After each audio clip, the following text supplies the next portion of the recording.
that do well, especially with the church. There's really only one, and that's my #1 candidate of the deck on the rise. We'll get to that. Magic here just felt really refreshing. And you know what it is? It's a drop this cool mechanic that can't happen in any game. And that is that turn 7. I love it, man. I think they nailed it. It's just fantastic. And the thing I really like about it is it feels way more fair than the original version of Magic, like that beta version.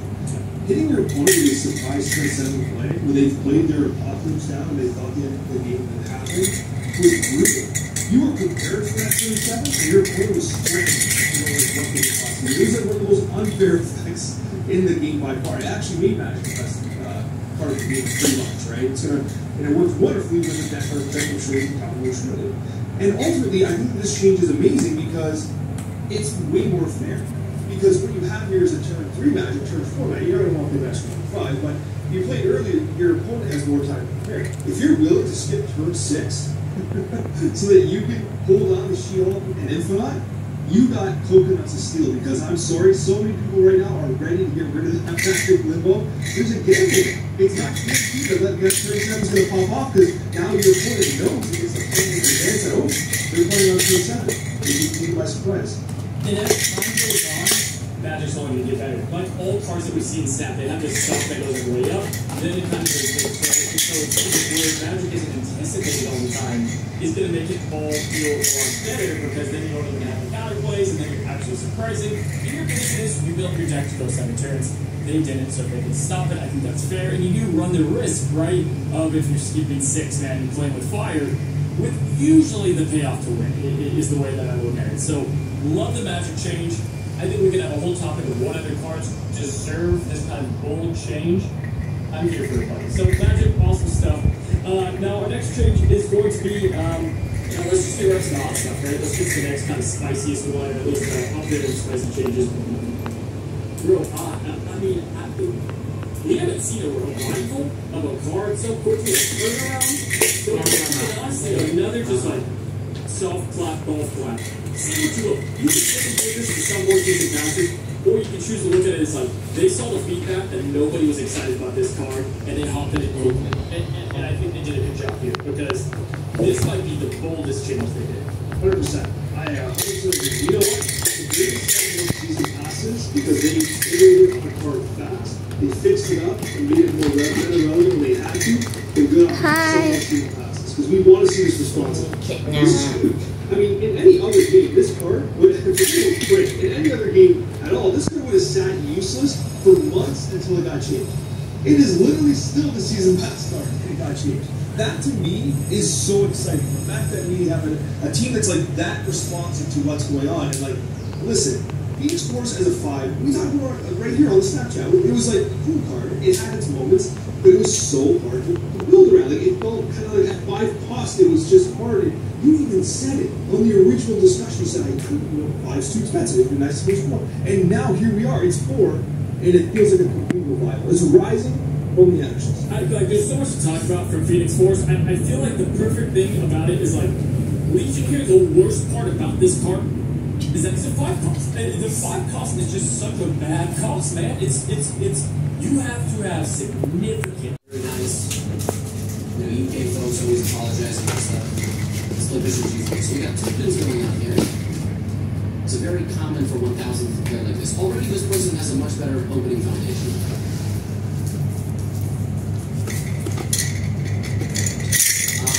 No answer, by the way. No answer. Maybe they're thinking of an answer. We can take, some of you may be wondering if it's really a bishop. It's not, because the knight blocks. So we took this, and we'd like to take this as well. I think my opponent might be realizing, right? But let's just say at level 1,000, we don't fully realize that we can win this pawn. We're just playing principal chess in the open. That's a weird move. Couple of things. Number 1, you really should not be making multiple moves in the opening of the piece unless you have a good reason. There is no good reason for the move bishop a4. Just not a good one. Okay? Number 2, going backwards, making retreating moves 8 times, 9 times out of 10, not good. At this level. Just not good. You probably have a better move going forward. With 2 little things, I just have to adjust it to 1,000 level. I'm still not going to find this move because I'm 1,000. I'm playing 97 because I'm going to get get my knight out here, and then I want to castle. And that's, you know, if I put my bishop there, then I would have been blocking my knight. So I'm going to put my knight out. I'm pretty sure I'm following the philosophy of my opening, and I know how to play against these two pawns. Knight here, with my knight keeping an eye on them. This is not a good move, but you know, I didn't take full advantage of it just yet. Castles. I still can't take, by the way. And the major blind spot for a lot of 1,000 rated players is central pawn interactions. So let's see if my opponent realizes that I'm even attacking this pawn. They might go, oh wow, I should take. And that's going to help me a little bit, right? I'm going to get my bishop. So, let's see. Opponent's taking a little while here. And this just sort of shows you the effect, like how strong the power con is at this level. People with white don't know how to deal with central pawns just standing there. They will very easily forget about them. It's very common. This is not a knock on my opponent. This is a real thing. Alright? So funny, Jeff. Cloud. Not a single person. I will upload to my YouTube channel. Very interesting that with everything that's going on, white is spending so much time in this position. Just for the memories.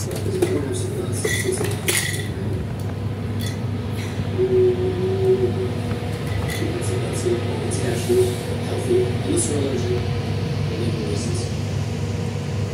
Again, I've been this thinking for a very long time.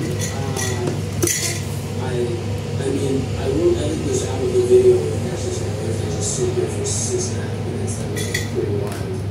Maybe they got a move has happened. 2 minutes and 20 seconds. Okay, wow, sensational. My opponent made a move finally after 2 minutes and 20 seconds. They did take my pawn. I'm going to take back. Listen, you blew up a 10-minute game. You're allowed to think. I don't exactly know what my opponent was thinking about there. Their pawn was hanging. Maybe they were thinking of various aggressive things. Maybe they got a pawn. Alright, back to normal pace. So, a bit of a disconnected approach by my opponent. Every move sort of just feels mechanical. One move after the other. They're kind of really pieced together a plan here. I would love what they did. I would love if they brought their rooks to the center and noticed this, because now I'm unpinned for the first time in the game. Okay. But you notice you went there, and then there with the bishop. The bishop went forward, back, forward to take, right? Kind of a one-mover. What happens when I just return home? Was there anything beyond that? I have a feeling your next move is going to be here. Because you're like, I haven't got my bishop out yet, you know? More like, I would do. I would not push pawns where your castle. You should stop yourself from doing that. I anticipate this for this, and anything else would be complete and utter shock. Not be ready for any other move. And we can end this video. Oh, no. But I was just there. I was just on that square, which means I definitely covered. No. I think my opponent might be distracted. They might be playing like on a toilet, on a bullet train, and someone's knocking on the door. That was relatively straightforward. I mean, again, when you leave a square, you still control, right? So now I get the bishop out. I just want to test my opponent's vision a little bit, right? I'm going to so the level of this, we've gotten everything today. That was a good move. There you go. You stopped at move B2. But then they didn't play good opening. And they got themselves in a lot of trouble. This person played a decent opening, but then just sort of one move at a time type of thing, right? Like every move, one move at a time, then people on their point, just nice C5. And long term, we gotta stop thinking in one moves. You've got to be able to demonstrate a plan. You've got to be able to explain what the idea is. Okay?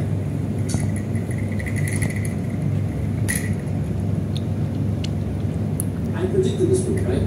I said G4 was going to happen. Because white is kind of like, I'm attacking the knight, which makes sense. But what happens when I move the knight back? Now you want to say, we have to tease a little bit, right? So you got to think, I haven't moved my nose yet.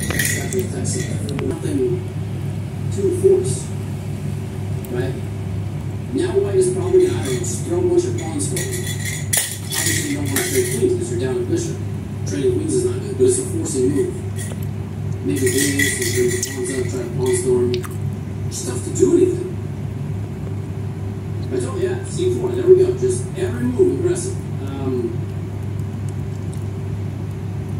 Takes.